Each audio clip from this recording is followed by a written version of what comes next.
Hey guys, I'm glad you're able to join us tonight. We've got a show tonight. We're going to be discussing some on the client issues and stuff.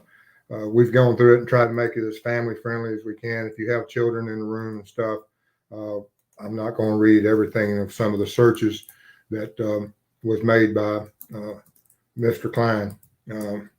He most certainly is a predator and doing what predators do, and the types of searches he did on his devices, as you'll see.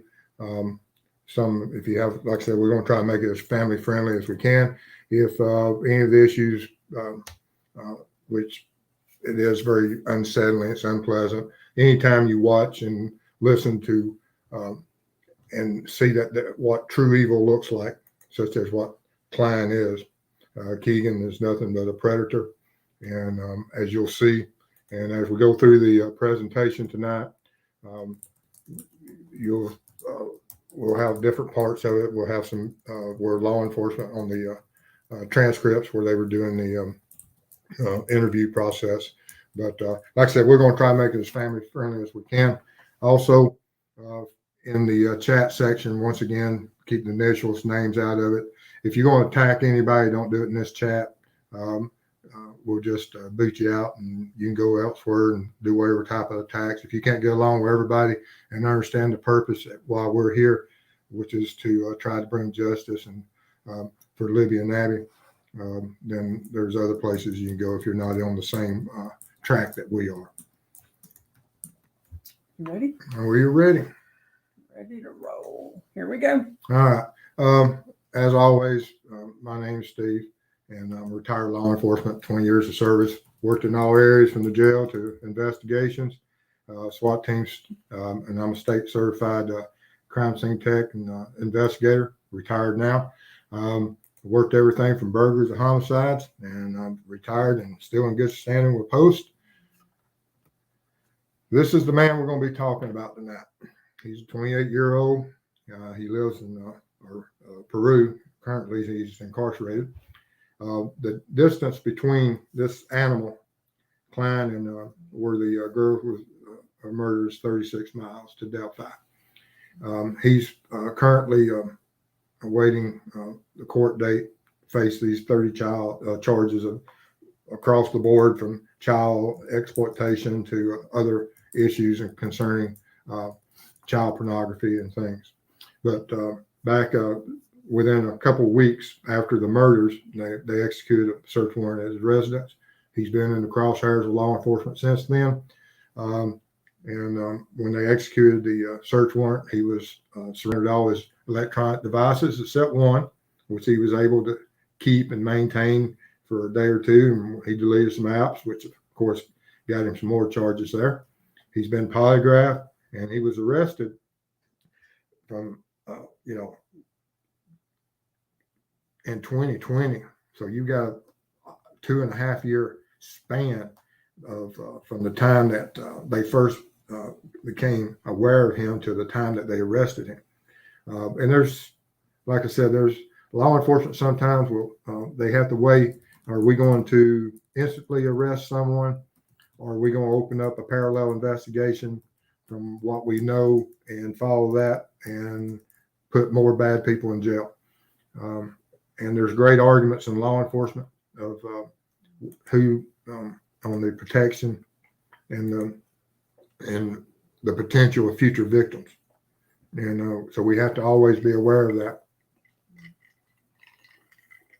But the law enforcement interview began with the after his arrest and everything that was brought forth currently this year. That's when everything came out about these transcripts, and everyone realized what truly was in those transcripts. And a lot of people's looked at this, and a lot of people have went in and analyzed it and see where it is and what it means and where would they go with it.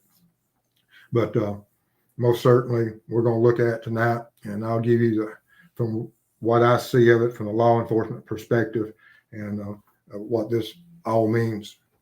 But anyway, Keegan Klein created this account, Anthony Shots account. Everyone has heard of this. If Libby and Abby had been making contact with this Anthony Shots account. And with this fake account that he created, he most certainly didn't use his photograph. He had to find someone that was appealing. And this here's what he chose. On the far hand right of the screen, you'll see this young man. He was a model. His first name is Vince. He's currently a police officer, and he's absolutely innocent in this.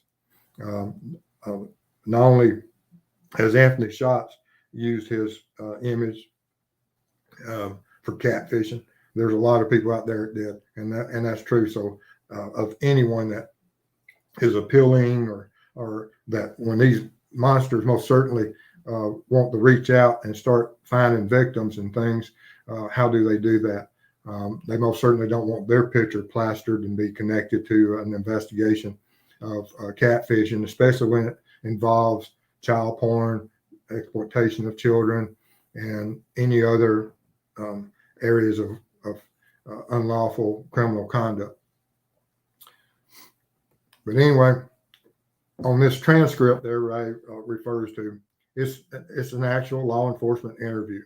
And with law enforcement interviews, that when law enforcement determines that they're going to go in and talk to someone, they'll have, it depends on investigators and how many investigators work in a certain thing, but they'll do and how serious the crime is and how high profile the crime could be.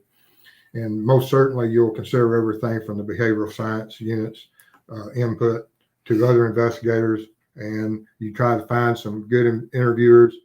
You'll look at the personality of the person being interviewed. And so when everything is well structured and there's good strategy, that they'll set up a line of questioning. Of course, at the beginning of the interview, you'll have all the formal stuff about Miranda rights and everything. And you'll have a period of trying to build a rapport between the investigator and the interviewer and the suspect. And but during these interviews, even when a law enforcement officer makes a certain statement, you have to look at it and decide, is that statement or that question that they're posing, is it some type of ploy? Because law enforcement, and it's been upheld, that they don't have to be truthful in all areas whenever they're doing interviews. They can most certainly lie and imply certain facts that may not be the case. And it's been upheld by the courts throughout the judicial system. So, but you can tell a lot that once they get into interviews, and like I said, the first part of interviews are usually not so telling, but once you get pretty close to midway and from then on, you can start seeing where it's going and what the interest of law enforcement is. And as it gets more towards the end, and of course, when law enforcement starts an interview, we don't have a certain time limit. Interviews can last from, you can go in a room and the suspect may look at you and say, "I'm not talking," which doesn't mean anything. You can still read them their rights and you can still talk to them all day. They don't have to answer anything. But most certainly sometimes it just depends on what tactics they wish to use. But once these questions are starting to be focused and you see the direction they're going towards, it will tell you what their targeted interests were and what they were what their goal was at certain points in the interview.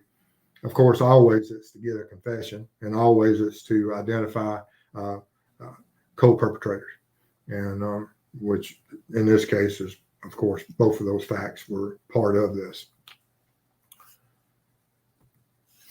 But we start looking at the devices that Klein here had in his possession. And of course, Klein's main defense is that, other people used my phone and conducted certain searches, which is, a plausible defense if it happened once on a certain date and certain on one device. But you'll see that the first, we've got several devices that we'll be talking about 5 of them actually, that each of these devices, as we all know, are electronic devices, and they're depends on how you set them up, how well password protected they are, and who has access to them, and over what time period. But of course, he says other people were continuously using his phone and his other devices and so that they could do anything. He's totally unaware of any of these things coming on. But as you can look on the screen here, you can see that each of these searches most certainly can mentions teens, young teens, high school, young teens, young girls, teens, doing anything and everything, and very troubling. And this is just on the one phone. And you say, well, someone could have got that phone and used it that day or whatever, and those are in his history. But most everything is timestamped. So law enforcement's going to have a great understanding of when they go in and they do a forensics of any of these devices. And they go in and look at some of the things as far as the routers and everything and whatever type of accounts you have. And we're going to see that as I was breaking it down, Klein here has many accounts or many different names. And but these are the searches he made just on his iPhone 3. So when we go to his next device, which is a Samsung Galaxy S5, we see that there's the same, not the exact same searches, but it's the same search terms. Preteen, girl, preteen, little teen. And so we once again see that we have a totally different device. And so we start losing his ability to say that, well, so-and-so borrowed my phone and did all of this. Well, now we have to have that during this time period that you had this phone, are you still in proximity of that same person? Or have you moved? Are you living in a different area? What is this time frame and what are the time stamps for these searches? And so we start beginning to see that it's getting more unlikely that other people are responsible for all of this. Not saying that he doesn't hang around other people that have similar interests, and they may be sharing, and each of them sharing the device and looking at certain things. Absolutely possible. And so we go to another device, the Samsung Galaxy S4, and he changed from teens. He started putting ages in there, 12, 12, 12, 13, 13, 14, 14. And little teen, and preteen, and underage. And there's an interesting outlier here, a photo of the Sandy Hook bodies. That is a outlier. It has certain significance of, you're in here looking for certain things, and all of a sudden, you start looking at death and destruction and the horrors of a school, what happened at a school. That can be read several different ways, which I'm sure the BSU have searched it. And these are just what the law enforcement let us know of what he searched. They may have a far greater library of searches that he went into, and they'll have a better understanding of how he approached and what he did and why he did certain things and with the searches. But it's very troubling and very that now we've gone through these devices and we go to another device. His next book, Premium Tablet. Once again, we got that 12-year, 13-year, 13, and 16. Little girl, 14, little girl, young little girl. Very disturbing. Once again, we go to a totally different device. And as we look at these things, the odds of him, and it's just anyone and everyone that, if you loaned your phone continuously to your friends and you look up search history, how many of us are our friends going to be doing this consistently with every device over the years or months or days a week? Becomes extremely unlikely. So we have to go back to what is the common denominator. The common denominator of ownership and possession of this thing is, of course, Klein here.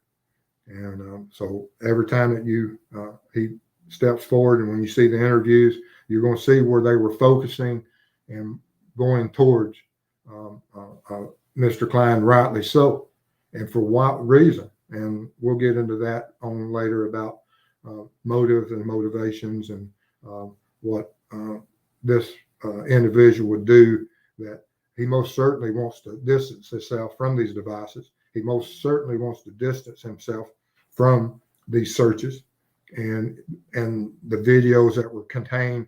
Not only do we have these searches, but we have videos and images that was on these phones. And so, or these devices, not just phones, but on these devices.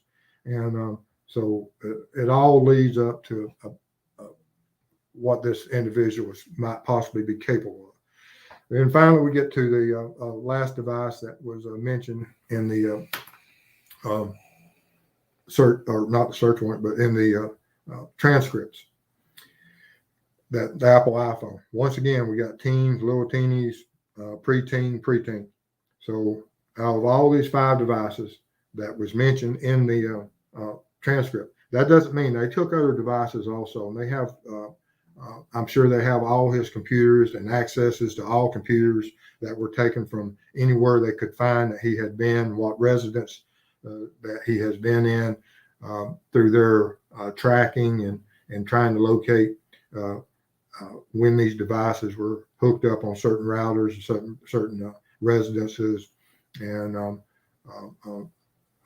Wi-Fi areas, that, you know, there's signatures out there that the professionals, they're going to be able to track this individual and who he's hanging around, who lives near that, who lives in those areas, and whose Wi-Fi and routers he used, and all of that, which would lead to a broader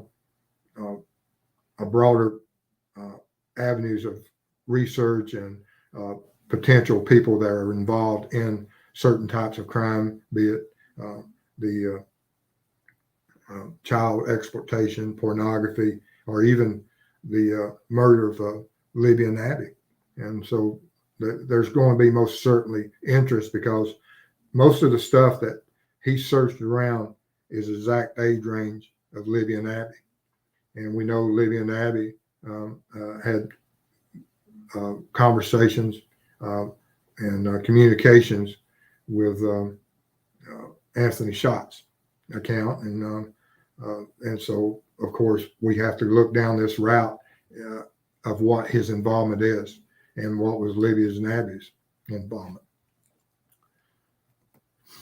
But here, law enforcement speaks to him, and one of the first questions I want to start with was this here. It's when that law enforcement officer looked at him and said, "From your Dropbox account off your phone, we've started one of the largest child pornography investigations ever undertaken in the state of Indiana." And of course, he does the first thing in the first reply he mentions is, "But that's not me." And of course, and you know, he's implying that, how did that get on my phone? And as with most criminals, they will instantly and always try to separate themselves from the most incriminating facts that they can. I mean, that if anything is ever proven that that's me, then of course, I mean, they're done, they're cooked, it's over. Then it's up to what the court system chooses to do with them. And he goes under the route that, well, when he did look at that stuff, he was underage, therefore he's not and can't be touched as an adult. But law enforcement most certainly says that ain't the data they have. Everything's time stamped. And these forensic investigators, when they get in those computers, they get in these electronic devices, they know what's going on. They know how to handle this. They know what's happening here. But and they bring the point that we're not talking just about that you loaned your phone to somebody one day, or that you let someone use your phone once a week. This went on for a long time, and talking years. And they say that we're talking years. We're talking months of the same person. We're talking days, hours. And so they make it very clear to him that you're not going to get out saying you just loaned your phone to somebody. And an interesting, and that we talked before on Monday, was about how these predators they hide and disguise themselves whenever they come after you, and they'll try to become where that you'll let your guard down with him. And he's an experienced predator, and he has multiple accounts, and he has learned that. And as you can see here, when the investigator asks him, "Why do you portray yourself as a girl?" And he knows exactly why, and he tells them. He felt that they wouldn't feel as threatened to talk to a girl than a boy. And you know what I mean? And that's the understanding that predators have. They're so cold, so hard, that you're looking at a man that has designed a certain thought process and has went and studied how to hunt children. And this man here, he's good at it. He did it, and for many, many years. And how far did he carry it? And of course, the charges that they have is possession of pornography and exploitation and exchanges. And on in later, we'll get to see what some of that means as far as different types of these sex criminals are out there. These predators are out there. There are certain manuals and books that we'll look at here shortly. But he went out and created an identity as a girl, and her name was Emily Ann. And one of the pictures was there is that law enforcement and the forensic investigator brought forth was this young lady who's around 13, and who was exposing herself and posing. And of course, Klein here, as posing as Emily Ann, says, that's hot.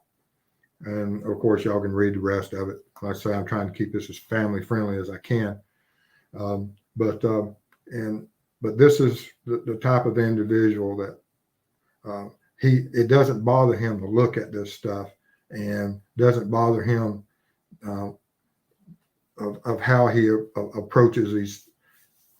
He was hoping that the 13-year-old that he's talking to is actually a 13-year-old.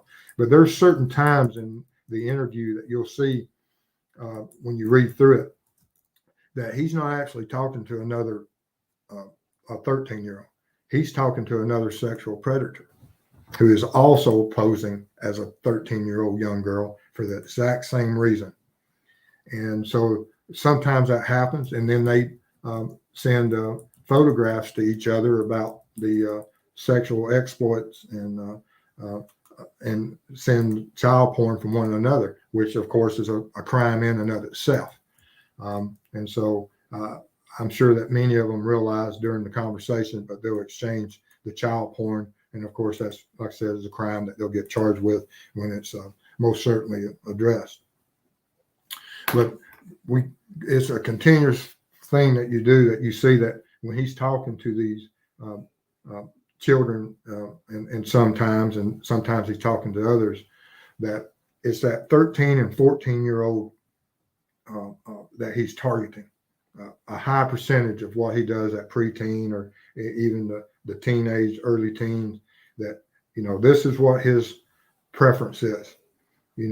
Everyone has preferences in life of certain things. Some people like certain ice creams, and that's all they'll have. And unfortunately, some of these evil predators, they have preferences also. And that preference is going to be that when you go in there, that's exactly what they're going to be searching for. And the search engine identifies. And will they ever change?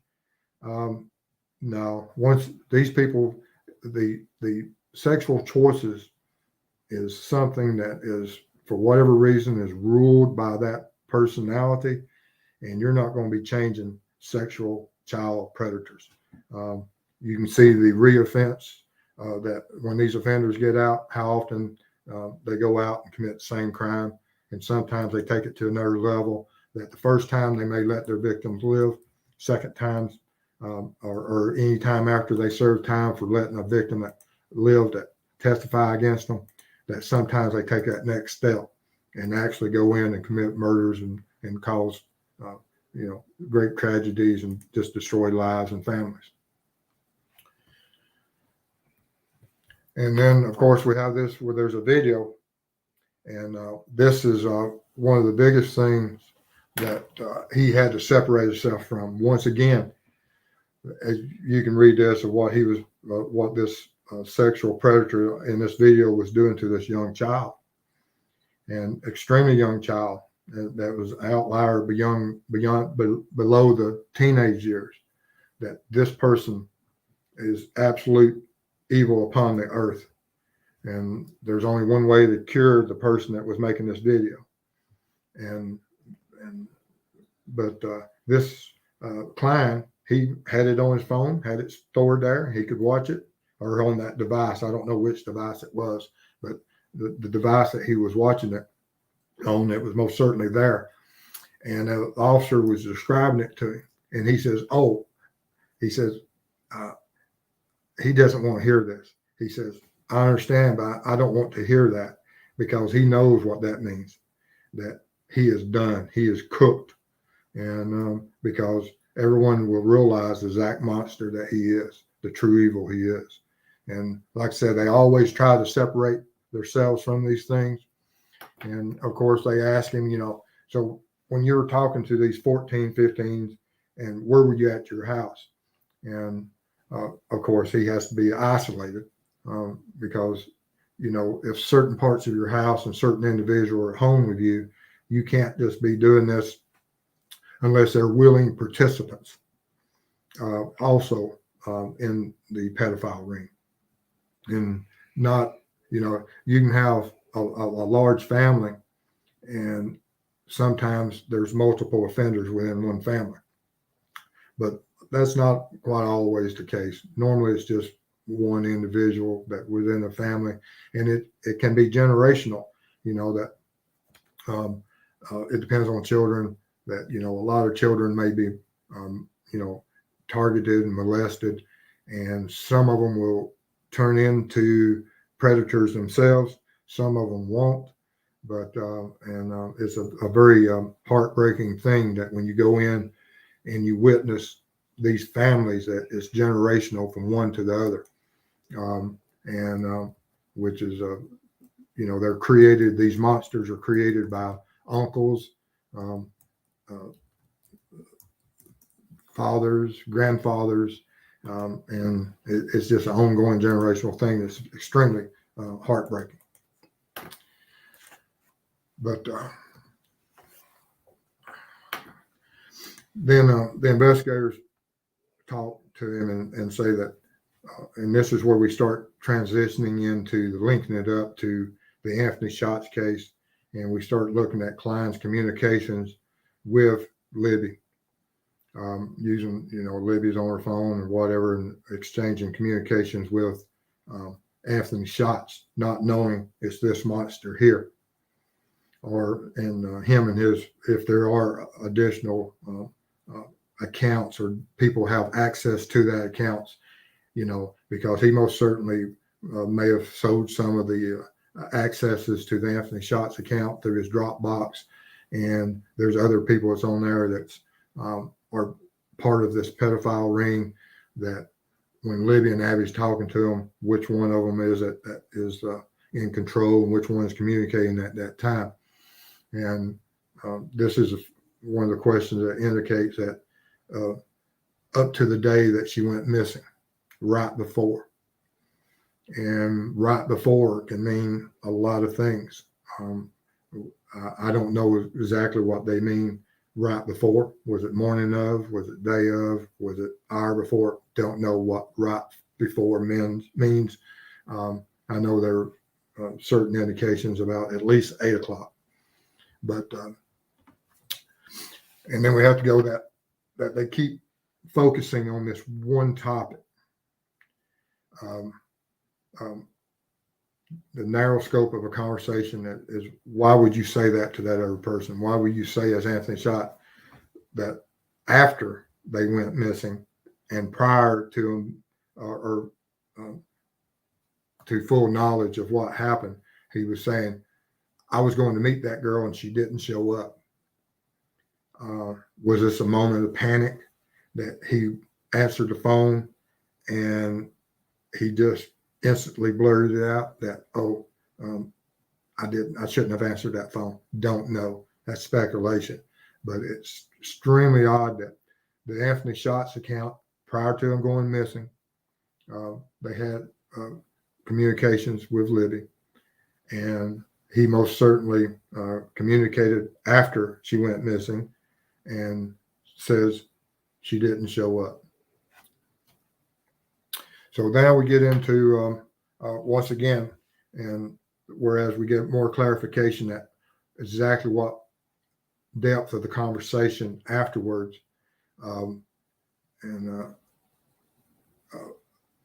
there's some descriptions, and it says, did you hear what happened to Liberty? I don't know exactly what timeline that is. A lot of speculation is it's not of, but what if it's the day after they find the murders? I don't know, but let's focus on that. And they say, oh my God, what happened? And once again, he says, I was supposed to meet, but she never showed up. And so they focus on that in depth, and it is extremely concerning. And then they go to the, and they explain to Klein that he was talking to a girl that was murdered right before she died. And we have witnesses that said that you were talking about meeting up, and that then you said, oh my God, what happened afterwards? And they make it very clear to him that that's evidence, and it is evidence, that this is why law enforcement was looking at him on this court of law. And in this transcript, there's also a location that they're specifically talking for. I mean, we could go on for breaking down this interview for probably the next 2 weeks. But I highlighted certain areas and I highlighted certain things to show you exactly why law enforcement was focusing on Mr. Klein. You know, he's searching on there for 13, 14 years old, and all this sexual predator that he is, and focused upon this age group. And he has conversations trying to meet up with them, or him, or some other individual under the sense Anthony Shots account was. And then the interview part of it goes to Country Club Road. Whose house is that? Now, the little red flag, that's the golf course. That's not anyone's residence. I don't want y'all or anyone in the neighborhood going there and saying that this is a residence. It's not. That's just when I searched Country Club Road, North Country Club Road, it popped up midways, put a red flag there. I think that's near the golf course, and that's all that is. So most certainly, I'm not saying that this is the residence or next door to the residence that was the law enforcement was focusing on. And part of Keegan Klein's alibi is that he was at Grandma's house, which is close to there. But law enforcement knows better. Law enforcement, they went in when their forensic teams went in. They know what that device and what Wi-Fi it's hooked up for, and they make it extremely clear that you connected to a Wi-Fi source that was in that house, and that house is a great connection to a murder of 2 children that lost their lives due to if they were targeted from the Anthony Shots account. And if they weren't murdered from the Anthony Shots account, this household here most certainly allows a monster to come into their residence and do searches using their Wi-Fi of these children. We don't know exactly which house it is. Don't know the name of the occupants of the house. I have no idea. Well, I have some idea, but I have some idea. But anyway, the people in that house know who they are. Their neighbors know who they are. And they most certainly, are they part of the pedophile ring? And what part did they play? Are they part of an alibi? There's so much about that house that they have to answer for, not only for the potential that they played a part in the murder of 2 innocent children, but they most certainly played a part in the exploiting of children and child molesters, obtaining information and collecting and child porn searches on their Wi-Fi. And they need to do certain things to that whatever they know, my advice to them is you come forth, do what you can, and to bring information to law enforcement so they can act appropriately, regardless if it's to the murders or to the pedophile ring. Then a lot of the stuff about types of child molesters and the behavioral analysis, and you can go in there and you can look this book up. It's National Center for Missing and Exploited Children. It's child molester behavioral analysis, and it has certain characteristics. There's tables contained within there, and you'll see that there's all different types of classification for child molesters. And it's that some child molesters are people that do these searches never have contact with children. A lot of them do. But I mean, there's so many sick minds out there, but all of them have potential, in my opinion, of damaging children. And even if they're not the ones that touching the children, they're supporting others who are touching children. And I have no use for either. It doesn't matter what classification you are. If you're supporting it, you're just as guilty as what's happening to them children as not. I have no use for you, and I know what the cure is for you. I love the court systems and how we can legislate ourselves out of this and how we can change the laws, because our society and our judicial system fails our children constantly.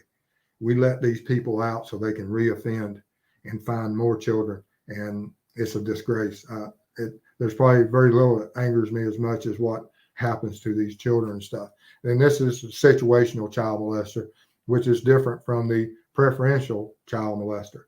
And you can go in there and see there's difference on motivations, victim criteria, method of operations, and all of this stuff is absolutely unbelievable. But then we're going, as I put up the tip line, I want to tell you that everything I explained to you and showed you about Klein and about Libby and Abby that day is that in law enforcement, when we look at victims, one of the biggest and greatest things that we do and most important things of the investigation, of course, you've got crime scenes, and that'll play part of the victimology. But when we go in there and we talk to the families and we build a timeline of events prior to someone's contact with their killer, it is of great importance that we do as accurate, detailed timeline and understand these victims as much as possible. And within that victimology, if you find that a victimology that they cross the paths of someone that has a motivation, a predator, a psychopath, it's hard to walk away from that as a law enforcement officer.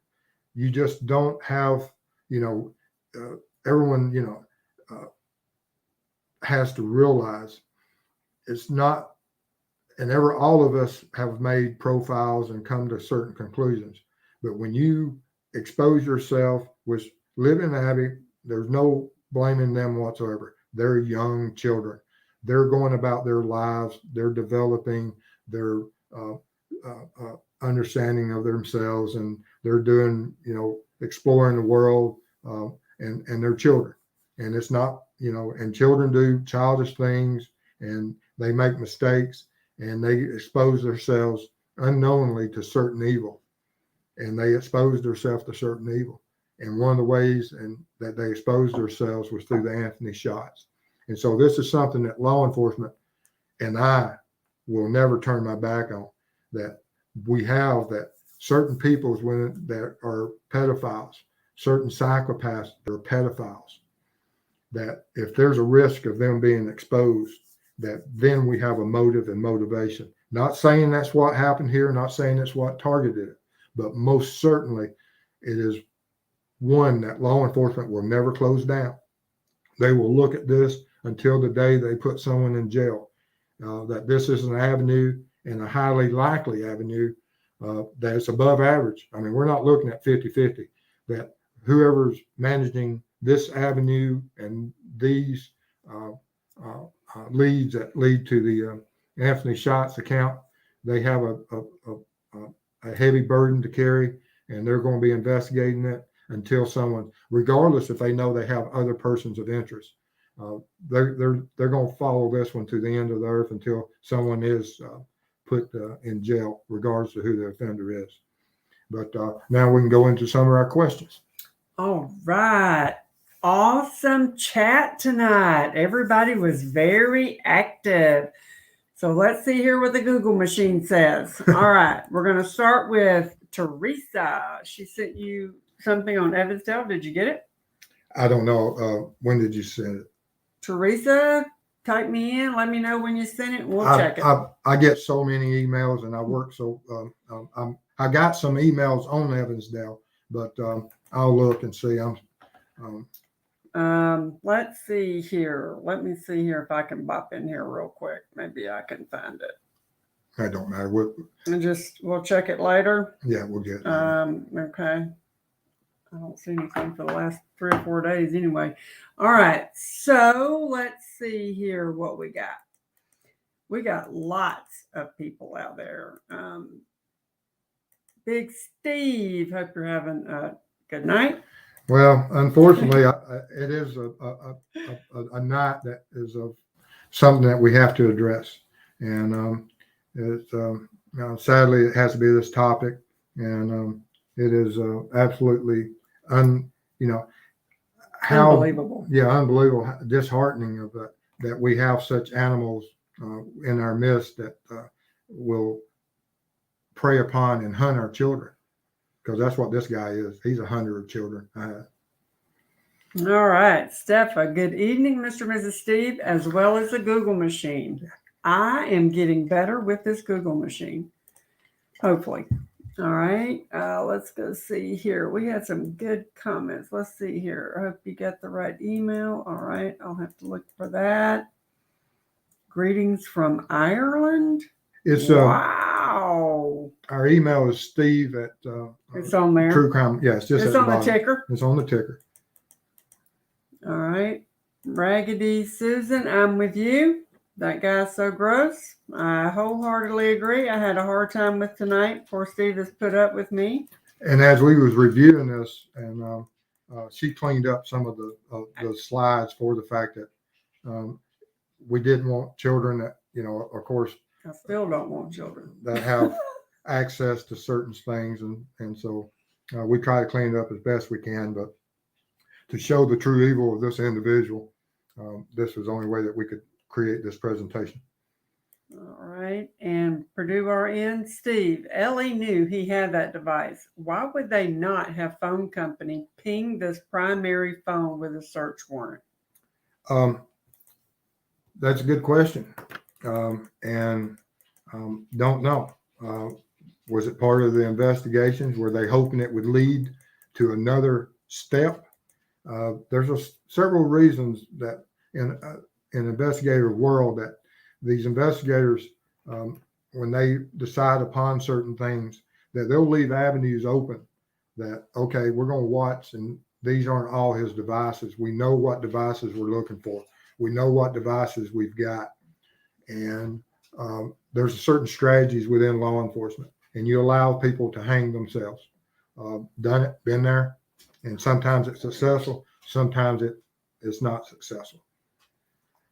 All right, Steffa. It is so ironic that Vince's profile pic was used to catfish these children, and now he is a police officer. That poor man. You're not kidding. Oh, yeah.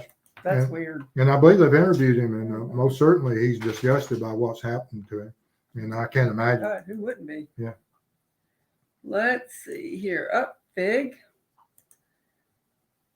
Listening in should be a good one. Well, I hope that we've got the message out, and that people understand and take this message, not and have those discussions with your children, and to make you aware that what true evil is out there from these individuals. Bean, the only other person using his device was Daddy O. Ooh. Yep, there's one of his excuses, and is true or not. Blamed his daddy? Yeah. Ooh. And that That's amazing for among others, but yeah, it's just a terrible, and hopefully law enforcement will bring it to an end and successfully. But unfortunately, I don't have high hopes in what our court systems will do with this animal, and so a lot of us, upon his day of sentencing, will probably be highly disappointed. Vid inquiries. Those are some pretty disgusting searches. That's Understatement. That's an understatement, but exactly correct. Nikki Moore, Signey. Only took one word on that one. All right. Let's see here. Yes. Kimmy, pretty bad. I had that same thought today when I had to look at his stuff. And we had to decide that when we created this content, we have to get the message out there to show exactly what type of animals out there that has the greatest impact, that will make parents or anyone that's listening to this show. It's just like any type of strategy, and the strategy of my channel and everything is that I want to be a great ambassador for law enforcement, and I want to have an impact that will protect our children and our community. And sometimes you have to make these decisions to create this content and be so focused on what it means, and to make people realize the true evil and dangers that exist out there. All right, Digital. Steve, is there anything in this transcript being released that you think would jeopardize a prosecution of KK? No. Law enforcement, but no, there's nothing in here that is going to jeopardize. He was a evil person before. He's still an evil person. He committed these acts, but there's nothing that's going to jeopardize. It may have to cause a change of venue, but still, even with the change of venue, it means nothing. They'll just move it over a county or two, or one part of the state that they know very little about. And Shane, and these are the devices LE knew about, probably more. And that's the thing, is some of the tips and stuff that people, that if you ever had him in your home, or whatever, most certainly contact law enforcement, because it may be something that he used one of your devices, and you just don't know what's on there. Make sure you got a good password. Elaine James, children are not safe around these people ever. Absolutely.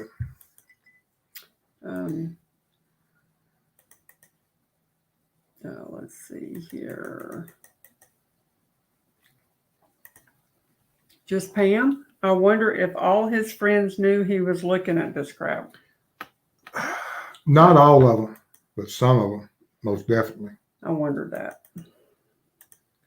Caroline, great content as usually, guys. Let's see here. Let's see. Yep. Whoop. Wrong button. Yeah. Just Pam makes me want to puke. Yeah. I'm with her. Yeah, it's terrible. All right, let's see here. We got some questions down here. Corky Mama says that these searches look like two different people did the searches. Did you notice anything there? If two different people, and I know them, that they're talking in the transcripts, if you read through the transcripts, you're going to see that there are certain times that law enforcement alludes to the fact that during the chat part of it, there was different verbiage used, different language used in the creation of the chat, indicating that it was more than one. And if that's the case, yes, two different people could have done these searches due to that. There was a difference of, and some of the searches was far more that the children were younger. And then you had where there was a lot of them that was totally towards the young teens, that there were some outliers there that may be indicative that there was at least two individuals. But I don't believe those two individuals didn't know what the other individual was doing. I think both of them were aware of the situation and made those searches and of each other's presence through the Anthony Shots account. Of these searches, I have no doubt. All right. From Alicia. Steve, Keegan has some female younger cousins. Is he the type that would possibly have done something to them? There's like I said, there's different classifications of child molesters. I don't know. I haven't studied the man. I only listened to his this here, but I know that anyone that was searched for that, that's their fantasy. That we have a fantasy of wanting to have sex with this type of child, and if they're discovered, can that fantasy turn into motive or motivation for murder? Most definitely. And that's the interest of law enforcement, that when they're talking about Libby and Abby and this child molester, they believed that he had the potential to be a murderer, and that if he didn't have the potential of being a murderer, he knows that as they did this interview, that they strongly believe that if Keegan, what part he played in it, I don't know. I don't know what the law enforcement's total package of evidence against him is. But at the very least, I believe that he knows until someone provides more information to give me some results, that this is very strong evidence that he knows who the other participants in Anthony Shots is and who possibly could have created these or killed these two young innocent children. All right, Molly, very interesting seeing broken down by the devices, because there are some differences. Pedos tend to have specific age groups they are fixated on. Yes, absolutely. And like I said, if you go download the full manual, you'll go in there and you'll see the professionals break down the pedophiles and child exploitation and different areas of some investigative issues within pedophiles. All right, Shane, the age of the searches is unbelievable when linked to Delphi. He's an animal. Yes. You're absolutely correct. All right. Caroline, Catastrophe, thank you so much. I've liked and watched all of your lives. I'm expecting you guys' channel to blow up soon. Really, I'm just a Google machine person. Yeah, she's the tech. Yeah, sad as that is. All right, and just Pam, I don't think he was the only one looking things up on these devices. And that's possible, but he was aware of what was being looked up on his devices, because, you don't own that many different devices over a long term and not, be sharing it. That whoever he shares with, he was around a great deal of time, that they both had interest in that age group. All right. CJK, he is such a deviant. I don't believe he's directly involved with the girl's death, but I hope he goes to prison for life. That's what he deserves. And I think all of us are going to have our hearts broken at sentencing. Yeah, I know. That's what you said. All right. Alicia, nice to see you, Fig. How much begging would it take to get a Fig and Steve collaboration? That's a good one, Alicia. I have the utmost respect for Fig, and most certainly would welcome him in any way. He's helped me so much just by talking to me, and I have the utmost respect for him.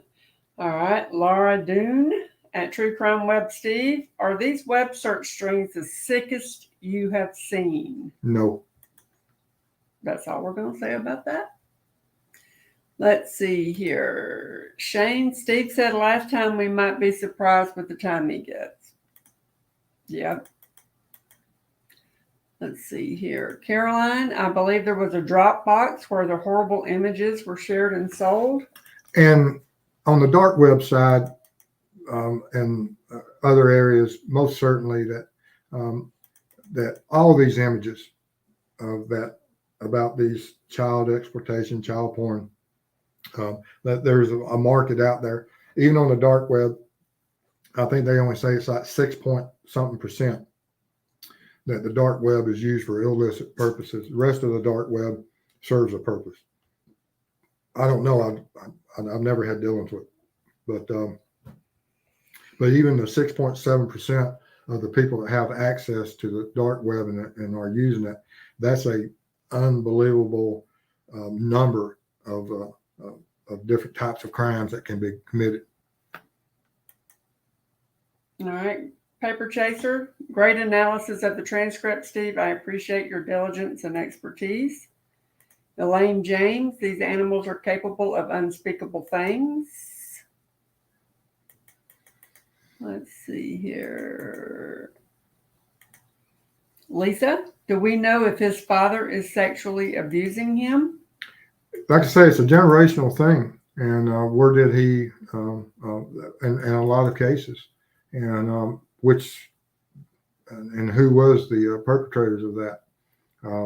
He knows, Klein knows, and has he shared that information? I don't know, but most certainly law enforcement will be looking at that and looking at other potential victims. Stephanie, I don't know about abuse from father, but he sure was groomed by his father. Monkey see, monkey do. Perfect. Let's see. Stephanie, thanks for joining. Steffa, thank the Lord KK did not have any children of his own. Let's see here. Oh, I got a new title. Thank you, Caroline. I am now the Google Machine Queen. There you go. All right. Oh, God, don't give her a big head. Please, come on. I'm going to be wearing a tiara next time. All right. Elaine says thank you. All right. Now, Shane has brought up the ski mask girl, and her story is a big piece to everything. Something is not right there. Actually, I'm having a meeting tomorrow night on the ski mask issue with another creator. But we'll be looking at some of that information also, and along with Evansdale. And I mean, there's so much out there of what the Anthony Shots account exposed, and what avenues law enforcement will go through, and how long term and how far back the Klein issues went. I mean, Klein's in his 20s, and so how many victims prior to the murder of Libby and Abby's was he involved in of the exploitation of children over the years? What is that number? And most certainly, and what other crimes would individuals that's associated with him? But we'll be looking at that avenue in the coming days. This is good. Steffa at True Crime Reb. I was talking to a patient today. I said, quote, my Google machine is not cooperating. She knew exactly what I was trying to communicate. It is a Google machine, no doubt. All right, Purdue RN. Question, Steve. Thoughts on reference of KK saying he gave Libby access to money account? The money transfer that's in the transcript, absolutely, law enforcement touched upon it. They have those records, and we most certainly can say that there's some connection there of what might possibly be going on, sadly. And they were victims of something, and regardless of what anyone did in here, Libby and Abby did not deserve what happened to them, and in no shape, form, or fashion will I ever even attempt to say that what happened to them, and because they were groomed by a monster. They didn't, they're young girls, innocent girls, and they were groomed and taken advantage of in so many ways. And that's how we as parents must prepare and protect our children and to educate them so that they don't fall victim to such a person. All right. Anna Lizette, why can't these creeps control themselves? Normal people control desires. Creeps harm so many and the penalties are terrible, but they have no control. Yes, they're psychopaths. Like it's all self-serving. It's what's them. Us as normal people, we try to rationalize what they're thinking. It's impossible. We can't think. We can imagine, but we can't possibly put ourselves in their position. And so I try. I understand that they live in a fantasy world, and that people try to portray what true evil is in some of the horror movies, but actually real life is far more horrible than the worst horror movie you've ever seen. All right, let's see here.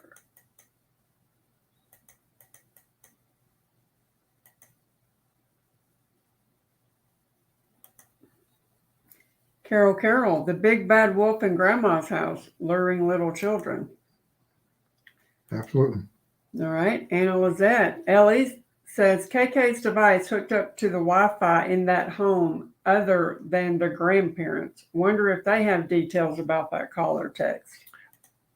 Don't know exactly how far in and how many details they have on other texts and calls and everything. But like I said, when you get the interest of the forensics and the computer world, there's people out there that can absolutely do magic with these, and they understand the complexities of these of the computer world and the web, and they have answers to a lot of this that we'll never know until court. Steffa, wow, that's terrifying that someone could be overusing your Wi-Fi for disgusting things. There's that password. Get that sucker strong, y'all. All right, let's see here. At True Crime Web, how likely is it that KK is connected to a possible trafficking ring in Lafayette? Well, I don't know in what context or if there is a trafficking ring. I take it there is. I hadn't heard of that before, but most certainly it wouldn't be outside his realm of possibilities of having some involvement in it. And most certainly were some of these communications they have and what arrests have they led to, and if they're aware of such a trafficking, because human trafficking is such a it's everywhere now. When I was a kid, I never even heard of human trafficking, and I don't know the depth of how far it is in Indiana, but most certainly it's far more reaching and we must pay attention to it and see if we can't stop it. All right, let's see here. Lisa said, so Abby would have been 19 tomorrow? Oh my gosh. Sad. What a tragedy. SP74. So it appears at least a couple of these slime balls knew Libby would be at the trails, confirmed by her Snapchat post.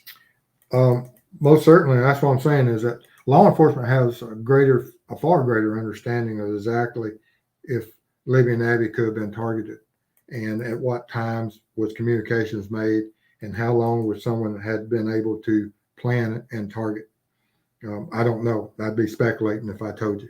I have no idea, but most certainly they know. And as a law enforcement officer with the victimologies crossing over with that there is the potential of motive or motivation coming out of the pedophile ring, then that's something that they will hound to the end of the case, regardless if they have 2 or 3 other parallel investigations in 2 or 3 other persons of interest with different motivations and motives. All right. I don't know what that name is. Steve, excellent live tonight. It makes me embarrassed to be a human being that SOs even exist, and the majority of them don't have any remorse or see anything wrong with that behavior. Truly disgusting. Sexual offenders are, I have more respect for a rabid dog than I have for a sexual offender. I mean, you look at a small child, I mean, it's pure innocence. They have no idea of what's happening in the world. And for someone to go in there and destroy them, it's just unbelievable. All right. And Todd, if Keegan was involved, wouldn't Ellie know by now? And, They do. The parallel investigation, they know what involvement is. And we don't know. Carter says we've changed gears and we went to another route.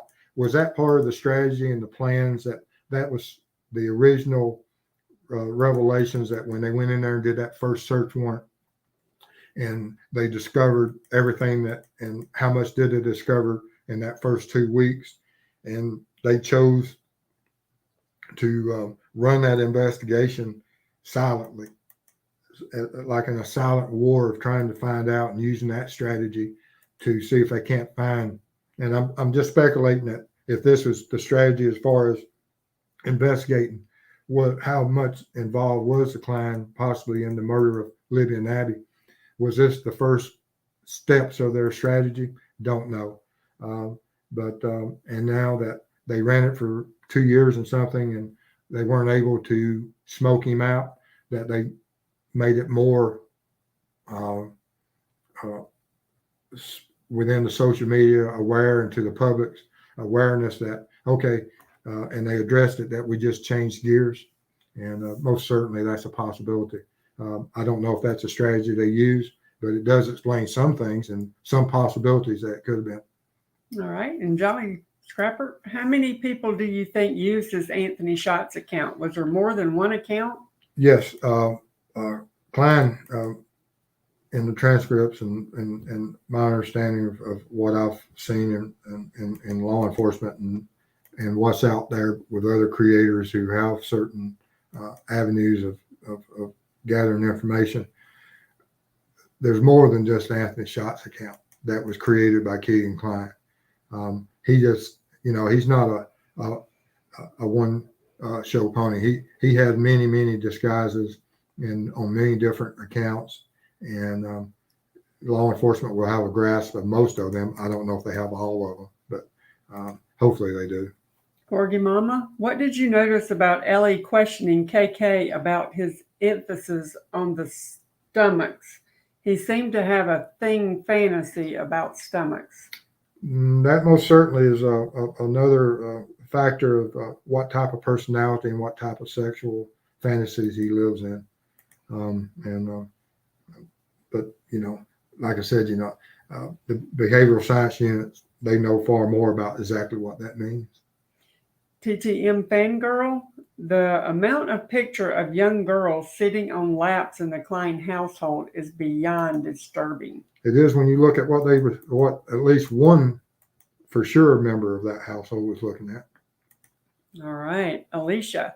I watched a video yesterday that had a letter from Keegan, and he properly used the word to, but on his Swisher's account, he didn't add the other O in to.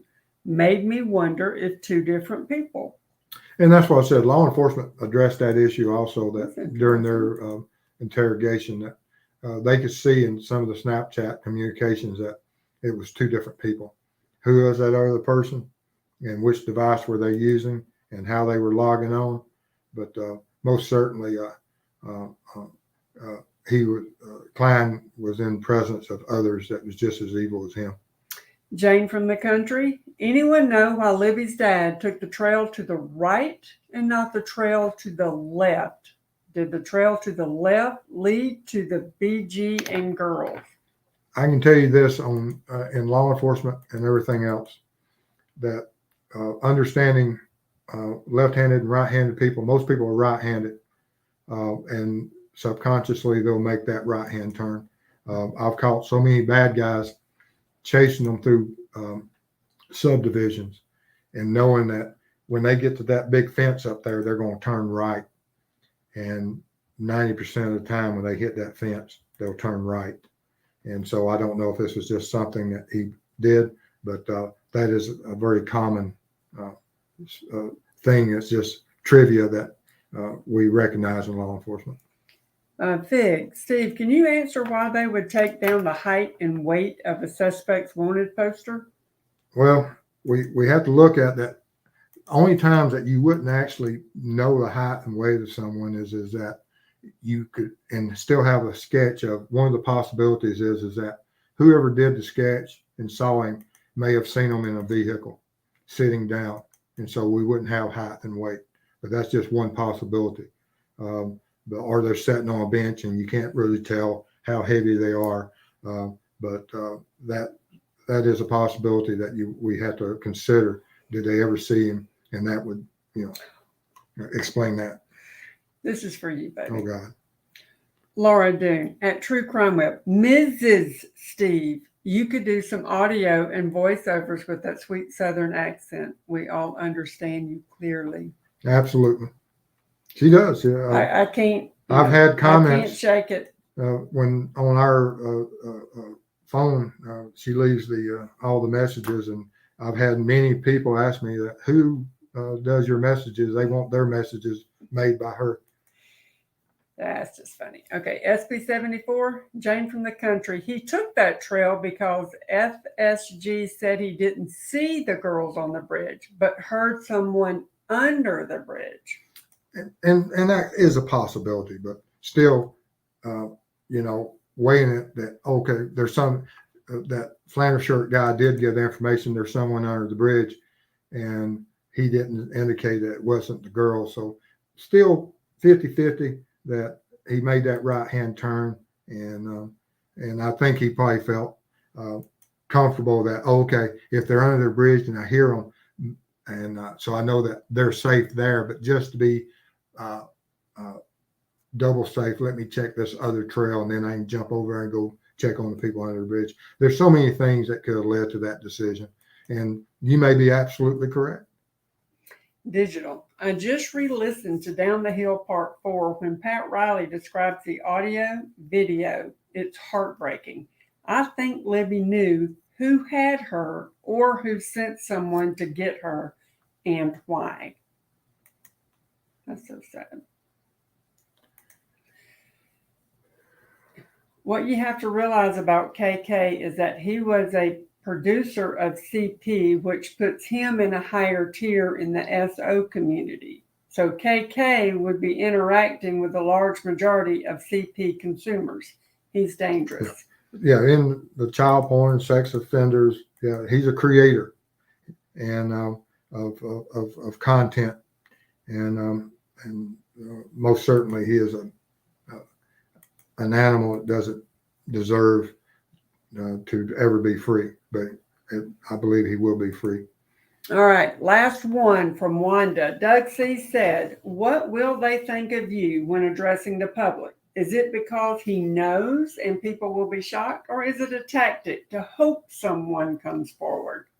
There's several different ways that you can look at this. Is Doug Carter talking to one of two individuals and hoping that one of them has some cure, or is he, just throwing it out there, trying to, at the last strings of humanity, trying to give this guy a chance to come forward and end his evil? Don't know. It depends if some creators, is he talking to a profile or is he talking to a person? There's so much information within some of those questions and some of the stuff out there that we most certainly don't know. But anyway, guys, we're getting close to closing it down tonight, and I appreciate all of y'all listening to me. And most certainly get out there, spread the message about let's protect our children, and know what true evil is out there. And if you have any information, no matter how small it is, that you think that you have something that is supportive about child porn, child exploitation, or about Libby and Abby's murder, no matter how small it is, go ahead and let's contact that information, pass it along, and let's protect our children. Let's bring some justice to Libby and Abby, and make sure that we have an impact that's good on society. But I want to thank y'all again for tonight. What we got? Teresa, no email from the 14th. Okay. Yeah. So just resend it, and we appreciate it. And guys, y'all have a great weekend, and make the most of it. Enjoy your family, and but also make sure we protect them the best that we can. Y'all have a Thank great night. y'all.